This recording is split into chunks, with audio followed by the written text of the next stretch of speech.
जय श्री कृष्ण भक्तों, मैं आपको कथा सुनाने लगी हूँ।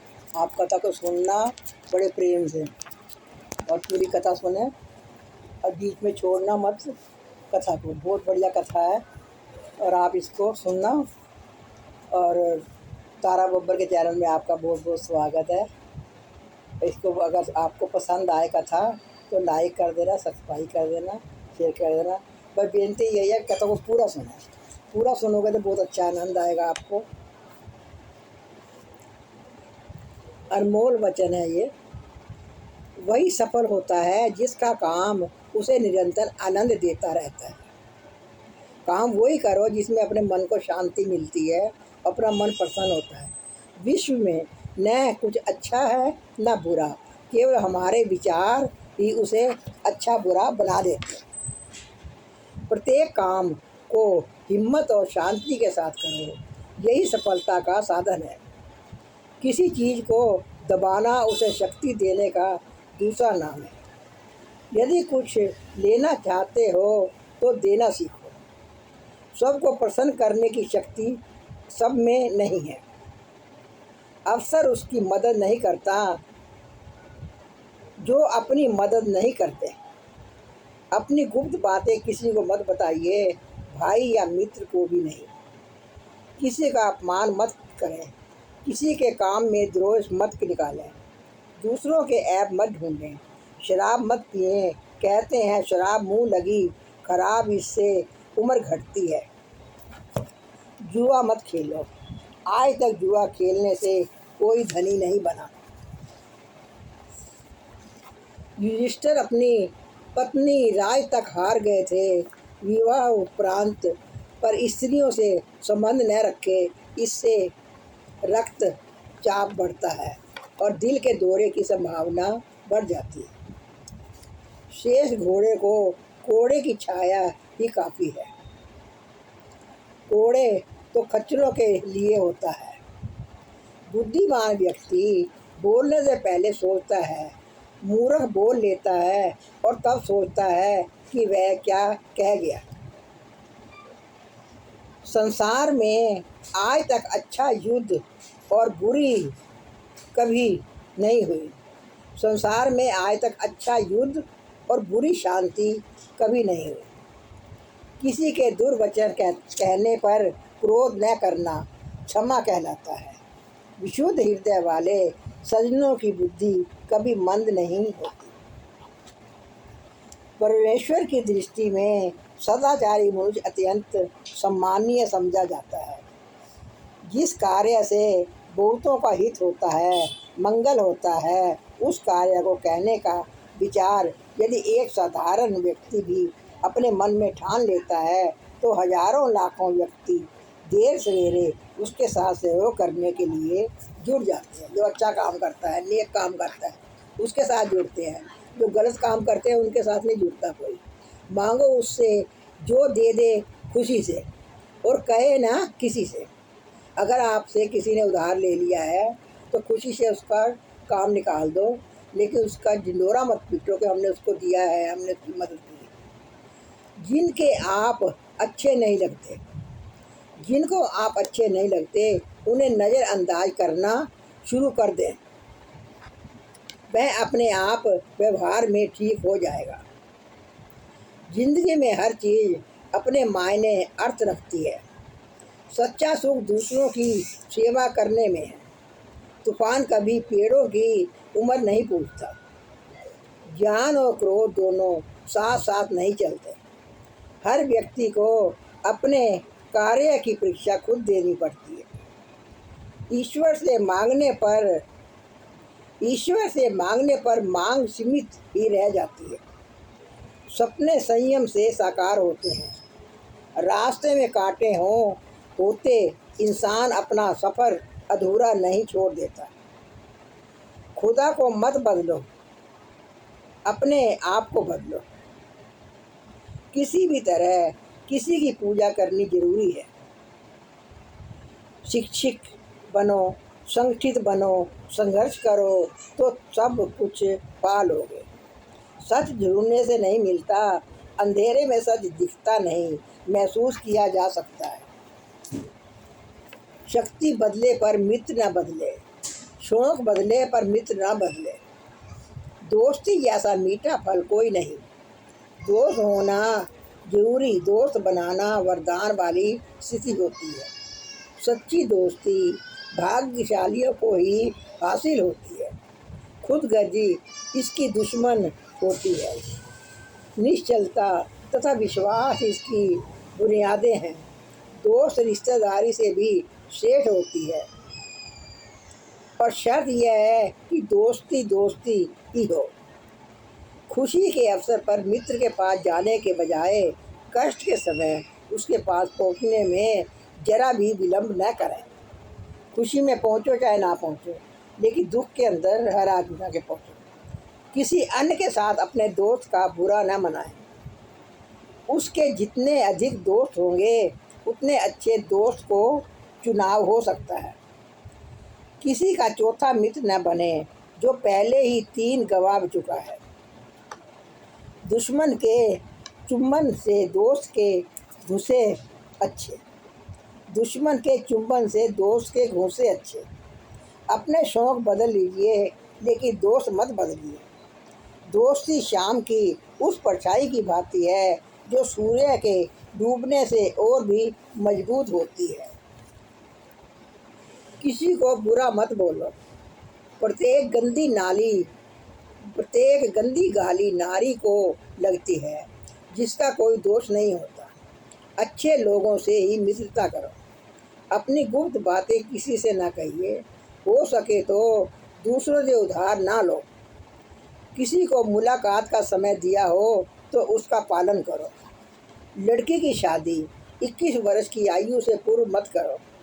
किसी से बात करते समय ध्यान उसकी आंखों में रखो। जवानी की बचत बुढ़ापे में काम आएगी। कर्ज लेकर दलदल में ना फंसो। जिसका लौटा ना सको उतना ही लो। अच्छे दोस्तों की सोबत और अच्छा बोलना ही आपका व्यक्तिगत प्रकट हो करता है। जब तक आपका आचरण ठीक रहेगा, कोई भी आपकी तरफ उंगली न उठा सकेगा। दिन भर कामकाज का शाम को लेखा जोखा करें। यदि आप आगे बढ़ना चाहते हो तो सबसे पहले अपनी मंजिल निश्चित करो कि हमें क्या करना है, कहाँ तक पहुँचना है। अपने लिए तो सभी जीते हैं, दूसरों के लिए जी कर देखो। जिंदगी का अर्थ ही बदल जाएगा। हर कोई चाहता है कि जीवन सुखी रहे और सफ़र उसके कदम चूमे। इस चाहत को पूरा करने के लिए प्रस्तुत है एक नुस्खा। बड़ी मात्रा में प्रसन्नता लीजिए और अपनेपन को आग में लगाकर खोलने दें। बड़ी मात्रा में प्रसन्नता लीजिए और अपनेपन की आग में लगाकर खोलने दें। फिर पतीले भर दयालुता एवं औरों के साथ लिहाज की एक मुट्ठी उसमें मिला दें। हमदर्दी का 1 चम्मच मिलाकर हिलाएं। खूब पकने पर सहनशीलता की खुशबू की थोड़ी सी मात्रा भी डाल दें। सभी कुछ अच्छी प्रकार मिल जाए तो हिलाने के बाद स्वार्थ के कणों को अनमोल अलग कर दें। प्यार की चटनी के साथ मुस्कान भर कर परोसिए। अगर किसी को कुछ दे रहे हैं, परोस रहे हैं, तो प्यार की चटनी के साथ मुस्करा कर दीजिए। अगर तुम जले भुने करके उसको खाने के लिए देते हो, उसको कुछ नहीं लगेगा। प्यार की चटनी के साथ मुस्कान भरकर परोसिए। यह है सुख और सफलता का नायाब नुस्खा। सांप, राजा, शेर, बालक दूसरे का कुत्ता और मूर्ख, ये सब अगर सो रहे हों तो इनको जगाना नहीं चाहिए। इनसे आपको हानि हो सकती है। संसार में माँ भी 5 होती हैं: राजा की पत्नी, गुरु की पत्नी, मित्र की पत्नी, गाय और स्वर्ण माता। ये 5 माताएं प्रत्येक मनुष्य के लिए प्रत्येक काल में पूजनीय हैं। कुछ बातें केवल एक बार होती हैं, उनका बार बार होना असंभव है। राजा की आज्ञा एक ही बार होती है, पंडित एक ही बार बोलता है और कन्यादान भी एक ही बार किया जाता है। मूर्खता दुखदायी होती है, जवानी भी दुख देने वाली होती है। परंतु किसी और के परिवार में रहना सबसे ज़्यादा दुखदाई है। बच्चों को ज़्यादा प्यार करने से बहुत दोष उनमें आ जाते हैं और कठोर व्यवहार करने से गुण आते हैं। अतः पुत्र और शिष्य को दुलार कम, कठोरता ज़्यादा आवश्यक है। जो व्यक्ति जितना अशिक्षित है उतनी ही गरीब है। जिसे पुस्तक पढ़ने का शौक़ है वह सब जगह सुखी रहता है। अच्छी पुस्तक एक महान आत्मा का अमूल्य जीवन रक्त है। पुस्तक के पास होने पर मित्रों की कमी नहीं खटकती। विद्या धन सभी धनों से उत्तम है। दूसरों को दुखी करने वाला व्यक्ति कभी सुख नहीं भोगता। जो इंसान हर इंसान को हर टाइम दुखी करता रहेगा, कड़वे बोल बोलता रहेगा, वो कभी भी सुखी नहीं रह सकता। दूसरों को दुखी करने वाला व्यक्ति कभी सुख नहीं भोगता। जो लोग दूसरों का तमाशा देखकर खुश होते हैं, एक दिन दुनिया उनका तमाशा देखकर हंसती है। किसी रोगी की सेवा या किसी गरीब लड़की की शादी पर दिया गया धन भगवान की सबसे बड़ी पूंजी है। समय का कोई भरोसा नहीं। जो व्यक्ति आज आपको सच्चा मित्र दिखाई देता है, हो सकता है वह कल आपका ही शत्रु बन जाए, और जिस आप आज अपना शत्रु समझ रहे हैं वह मित्र बन जाए। जो मांस खाता है और जिसका मांस खाता है, उन दोनों जीवों का अंतर देखो। एक ही तो थोड़ी देर के लिए भूख मिटती है और दूसरे की जान चली जाती है। इच्छा से दुख आता है, इच्छा से भय आता है। जो इच्छाओं से मुक्त है वह न दुख जानता है और न भय। धन का देना मित्रता का कारण होता है, पर वापस लेना शत्रुता का। जिस टाइम कोई धन लेता है तो मित्र बन के लेता है, लेकिन जिस टाइम वो धन अपना वापस मांगता है तो वो शत्रुता बन जाती है। शैतान अपना काम निकालने के लिए धर्मशास्त्र का पाठ भी कर सकता है। जो दुश्मन रह चुका हो वह मित्र नहीं हो सकता। अपनी इंद्रियां जिसके बस में हैं उसकी बुद्धि स्थिति रहती है। ईश्वर की सर्वज्ञात संपन्न है, महान प्रेमी और संकल्प स्वरूप है। भक्तों, लाइन पे बने रहिए, कथा सुनते रहिए, कथा बीच में नहीं छोड़नी आपने। और सब्सक्राइब कर दो, जिन्होंने नहीं किया सब्सक्राइब कर दो, लाइक कर दो और शेयर कर दो अपने दोस्तों में। एक सत्य स्वरूप परमेश्वर को विद्वान अनेक नामों से पुकारते हैं। मस्तिष्क स्वयं अपने ही से ही स्वर्ग को नरक और नरक को स्वर्ग में बदल सकता है।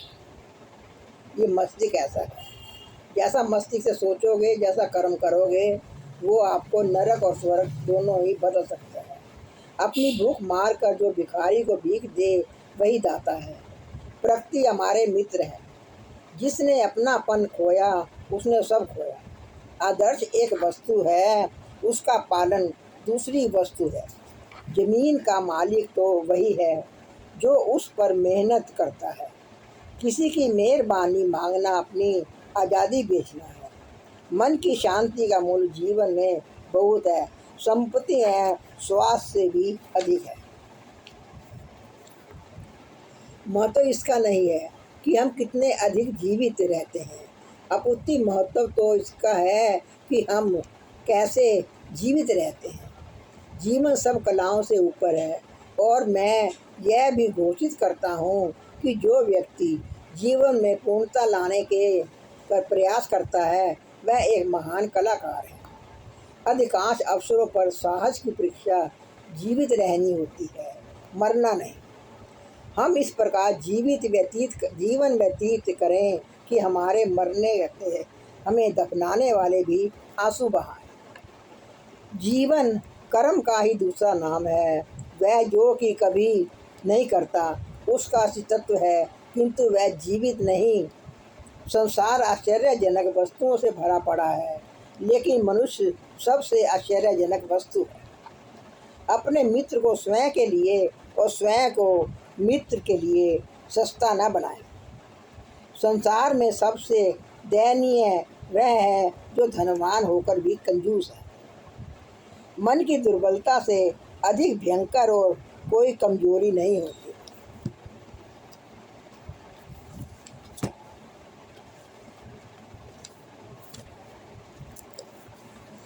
ईरान का राजा साइरस प्रतिदिन राज भंडार से धन के रूप में बहुत सा दान दिया करता था।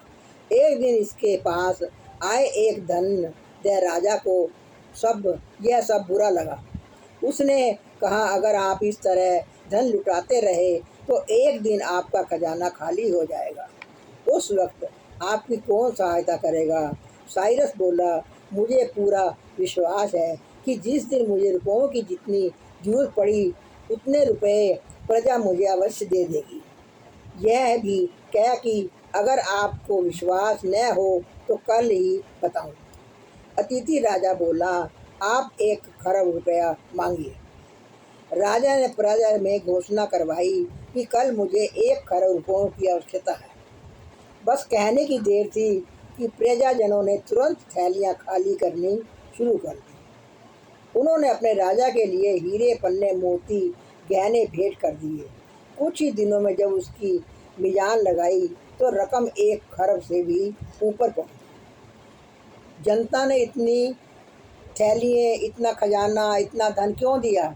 कि राजा सही था, राजा ईमानदार था, वो जनता की सेवा करने वाला था। अगर राजा गलत होता तो उसकी जनता सेवा नहीं करती। राजा ने कहा, देखिए मेरी प्रजा ने मेरी मांग पूरी कर दी है।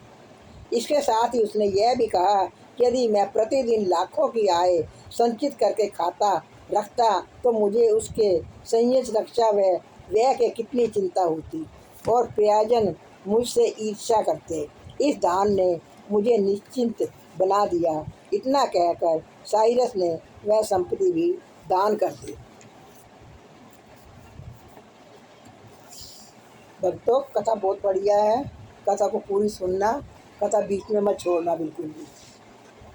सारी सुनना कथा और बीच में लाइक करते रहना, सब्सक्राइब करना। जिन्होंने सब्सक्राइब नहीं करा सब्सक्राइब भी कर दो।